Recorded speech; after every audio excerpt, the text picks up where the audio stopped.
the voice of the Gators, Sean Kelley, joining us now. Sean, it is a pleasure to chat with you, my friend. Well, good morning. Happy Monday. Happy Monday to you. Happy Monday to you. A big weekend in Florida Gators basketball. But Sean, I know this is your first time on the show, so I want to get to know you a little bit. Tell us a little bit about your story. I know you're appreciative of you taking over for Mick Hubert, but talk to us a little bit about your story of coming to Gainesville and, ultimately how you landed here in with the orange and blue. I guess the story is somewhat unexpected.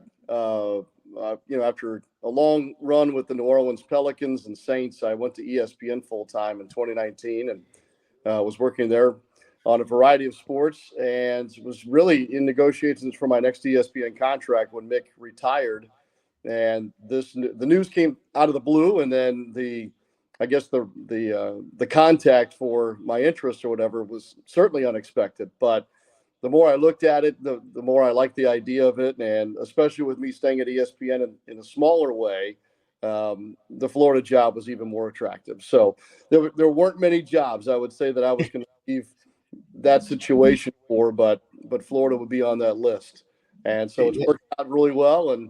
And here I am, in Gainesville, Florida, where I never expected to be 2 years ago, 10 years ago, 20 years ago. So I'm a Gator, and that's where I plan on being the rest of the way. But I think that probably I'm best suited for this job now because of the cumulative experience that I gained over the years. It wasn't going to be easy following in the footsteps of a guy that, was the generational voice of this program and had been, courtside or press box wise for, championships through the golden years of the Gators. But I'm glad I did it. I really am. I have no regrets. That's awesome. We talked to you right after. I don't even know if you had called a game yet, but we talked to you, Zach and I, and you mentioned being part of a team, and that's kind of something that you missed.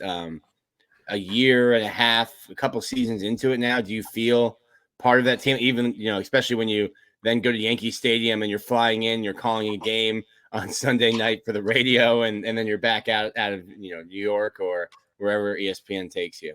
Yeah, when I got into this business, and this was a long time ago, guys, the idea was to be the voice of a Division I program and be a part of that program and wear the colors. And that's kind of where my career started. It kind of took a hard turn toward the NBA, 2004-ish, thereabouts. And so, being with the team continued in that sense, just in at a different place or a different sport, I guess. When I went to ESPN, it was I dabbled in doing some national stuff while still with New Orleans and really liked it. Every game was a big game. And it was one of those deals. It was a time in my life was like, if you want to find out if you can do it at a national level, now's your chance. Because otherwise it's going to go away. That window's going to close. So yes, going to Yankee Stadium or, calling an NBA Western Conference Finals game, in Los Angeles, or seeing all the great college football venues across the country, the NFL, all of that, is tremendous. And there was some mental benefit to doing a game and then at the end just clearing out. Have no vested interest in who wins or loses. You're just a mercenary. You fly into the war zone, handle a battle, and then you're out. Yeah, enjoy the venue, enjoy the moment, and don't have to deal with the consequences of a loss or the roller coaster of wins and losses over time. But I did miss it. I really did. And I guess I didn't realize it, but I missed being around this age group too a little bit. So now I get the best of both worlds, right? So I get to still go do some of those ESPN things, but I'm back being with a team again, even though it wasn't very long that I was away from a particular team. But, it's interesting. I came in at the same time as Billy Napier and Todd Golden both. And I was very curious to see how those programs would be built from the ground up because they both needed a ground up rebuild, basically. So I love process and I wanted to be around that. And both of those gentlemen and their staffs and the players and everything else have been most welcoming. I mean, I have unfettered access to all their practices. I travel with them. I basically live with them for the most part during a season. And so I get to share in their journey and their development. And that's that's as much fun as doing the games themselves. So I'm glad I have that again. And, baseball is a little bit of a different animal because I'm in and out with them this time of year, but it won't be long. I mean, in about a month or two, I'll be with them on a daily basis too. So all those things, make this the coolest job ever. Well, listen, Todd's won 7 of 8. You might be going to the Final Four somewhere, and we'll push you out of the baseball press box as long as we can, if that means basketball is continuing to win. Well, it's interesting. When I made my baseball schedule a little while back, I sit down with Steve McLean and we kind of try and map this thing out, right? And sure enough, there's a baseball series at LSU. So I certainly wanted to work the rematch of last year's national championship series. My grown children live over that direction. And I lived an hour away from Baton Rouge before I came here to Gainesville. So that was a series that I was very interested in working. Well, lo and behold, that series falls the first weekend of the NCAA men's basketball tournament. So when we made the schedule, and I think I've believed this now for some time, that Florida basketball is the tournament team this year. So it's bittersweet. I wanted to work that series baseball-wise, but I'm excited because I think that I'll be busy with men's basketball during that same weekend. If you want to get a good laugh, tell God your plans. Yeah. Yeah. Sean, I want to ask, just you being able to prepare for football, baseball, basketball, and then you also have some other ESPN assignments. How does your brain kind of function to fluctuate between? Because obviously there's different paces for all of them. There's a lot more dead time maybe during football and baseball to fill in, although baseball seems to be getting a little quicker. But talk to me a little bit about kind of mental preparation of being able to balance between, kind of a fast-paced basketball game to, maybe a slower-paced, football game or baseball game where you do have to fill that dead time. Once I get into the game itself, it kind of takes care of itself. I was blessed to be able to dabble in all three kind of coming up younger in my career. And then when I went to the NBA full time, there really wasn't a chance to do a whole lot of other sports because the way that calendar works. So one of the reasons why I went to ESPN full time was to start doing multiple sports again, because I missed that. I loved, even growing up, everybody asked me, what's your favorite sport? And growing up in St. Louis and the Midwest and all that, baseball was probably the favorite. The Cardinals, I played more baseball than anything else. But I was one of those kids that when it was football season, that was my favorite sport. And then when it was wintertime, it was basketball and hockey. And then, I loved the change of seasons and cycling through that. So I guess my brain kind of works that way as well. The prep is a little tricky, and I've gotten better at it over the years of being more in the moment. That old phrase, how do you eat an elephant, one bite at a time. So, sometimes it makes for tight prep windows, but I'm not the kind of guy that can sit down. I'm looking at the weekend of March 2nd and 3rd. That's a good example. So I've got men's basketball at South Carolina on Saturday, and I've got Sixers at Mavericks on Sunday afternoon. And those two games are less than 24 hours apart. So I will do my best to try and just lay down a little bit of prep for that NBA game. But then this is just the way my brain works. I have to focus on what's right in front of me. So I've got to take care of and be pretty dialed in on Florida versus South Carolina that weekend first. And then as soon as that game is done, it's immediately flush it and then turn all my attention toward Sixers and Mavs. It was the same when I was at ESPN radio, even during COVID. There was a lot of weekends I'd have a big college football game on Saturday and then an NFL game on Sunday. Some guys can bounce back and forth between that prep. I would have to kind of get the foundation laid early in the week and then focus in on one, and then I could do the other. I'm not that talented. So one at a time, basically. Kevin Durant throws a pass to Russell Westbrook, and that's it. Oh, wait, hold on. That's a 2-point. Yeah, no, I always I give credit to people like you. I know Kirk Herbstreit's been doing the Amazon Thursday night game, and then he's doing game day, and then he's doing usually the nightly game or the afternoon game for ESPN there. So I know that there's probably a lot of juggling around there. But Sean, when I was looking this up, I know that Mick Huber was obviously at UF for the better part of 30 plus years now. And then when you took over, but the Gators have only ever had 4 voices of the Gators since I believe the 1940s. So kind of the Pittsburgh Steelers of team announcing here. But what was it like to replace Mick Hubert? And do you and him, I mean, obviously you probably chatted, but do you and him still communicate or catch up, or how did that transition go for you? Yeah, it went well for me because, again, kind of what I said earlier about maybe my age or things that I've done in my career. I don't know if I could have done this maybe even 10 years ago. Just, one of those deals that's I knew that I wasn't going to be – no one's ever going to be Mick Hubert, right? So there was no, like, I'm going to replace him or I'm going to be – regarded in the same way as Mick. It was basically being secure with my own style and that kind of a thing. And Mick and I will talk every so often. Actually, we just talked a couple of weeks ago for a good 40 minutes or whatever. But it seems that we time it out right, that we have plenty to talk about when we do catch up. And I didn't know Mick Hubert before I got the job. I knew of him. I knew his work, but I didn't know him personally. And it's an interesting choice that he made, that basically there was no rocking chair tour.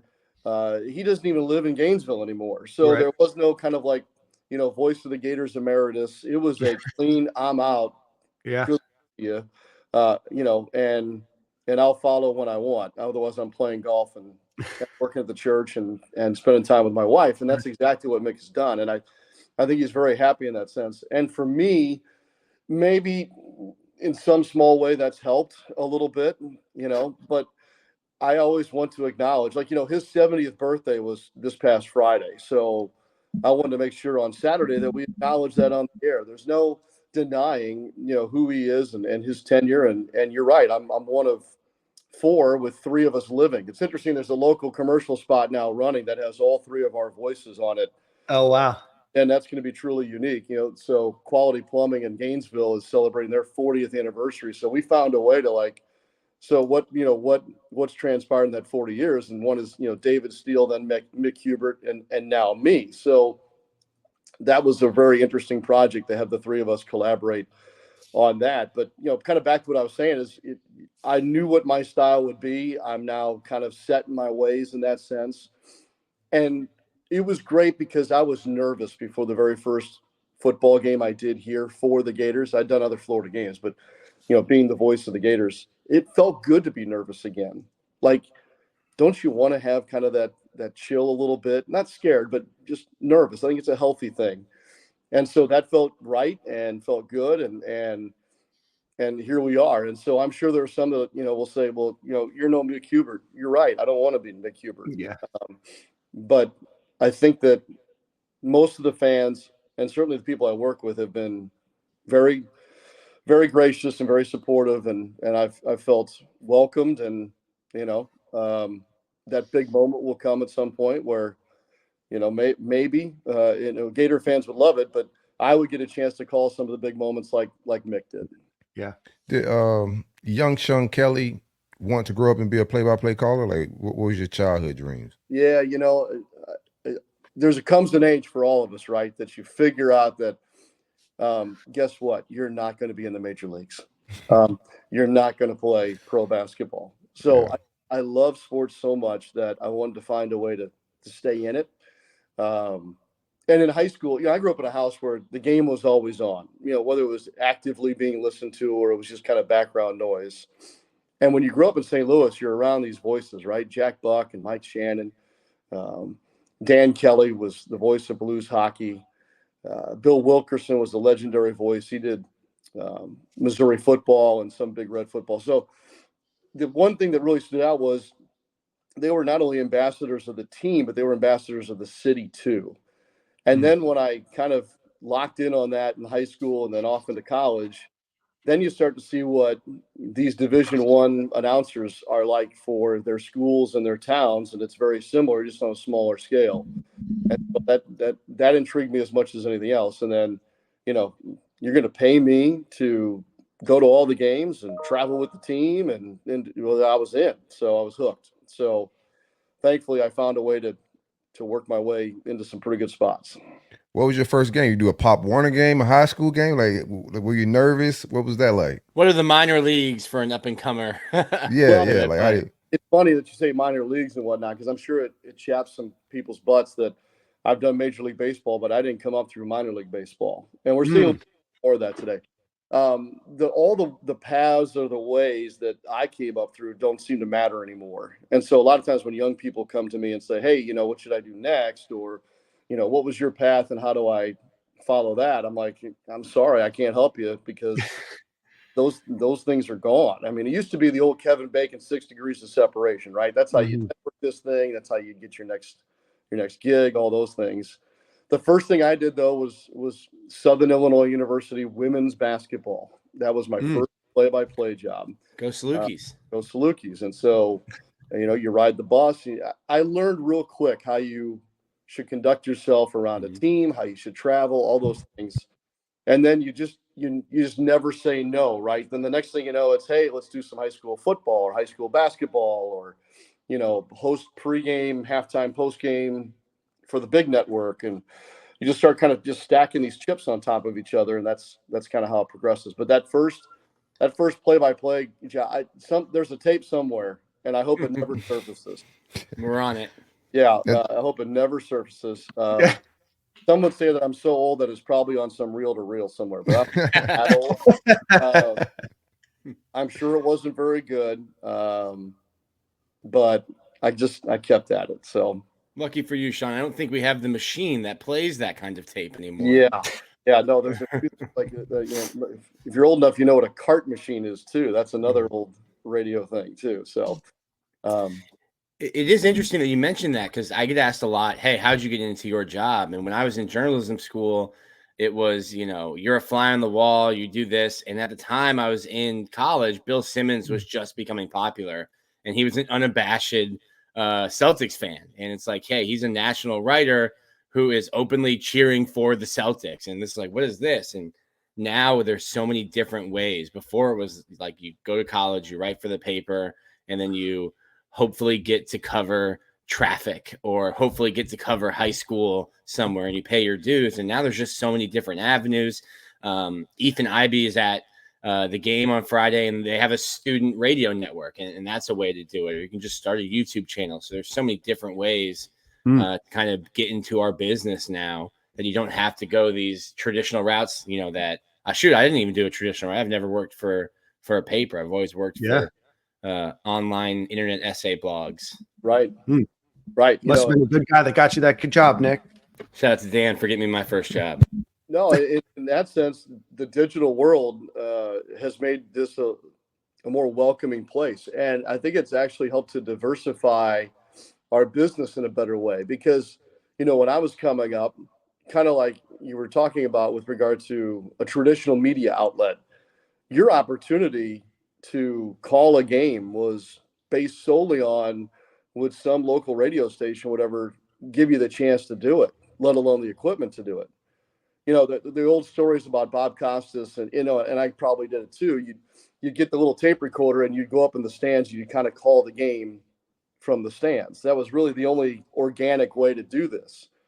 And so now, with regard to streaming and podcasting and online platforms, with regard to just even writing, as you guys mentioned, there's so many more ways for you to get a tape. And tape's the antiquated word, right? What do you call it? I mean, a file. Yeah. Well, it's like when we talk about like football highlights. You're like, oh, we're watching the film. You're like, hey man, nothing is on film. Yeah, right.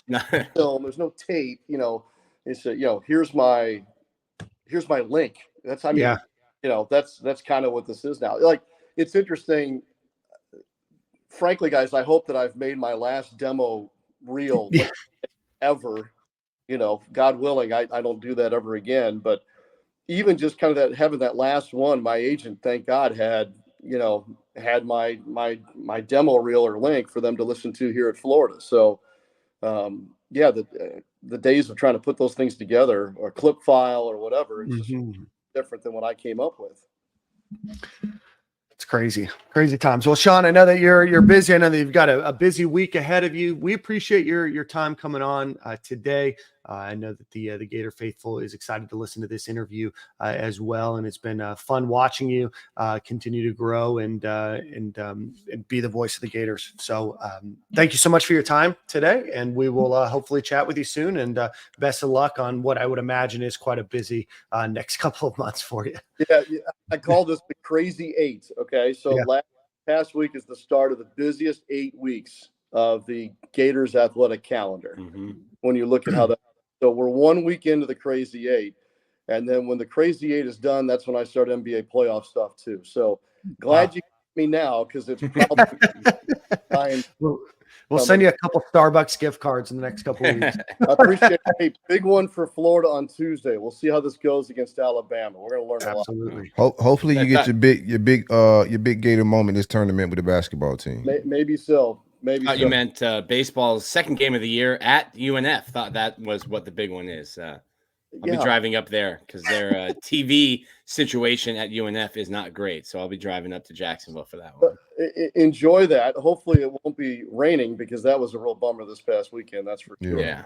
Well, I hope to see you back at Condren, Sean, but not anytime soon. I hope basketball keeps you away from baseball for a little bit. I'll see you Friday night. Never mind. Friday night. Well, Sean, thank you so much. And we will talk with you soon.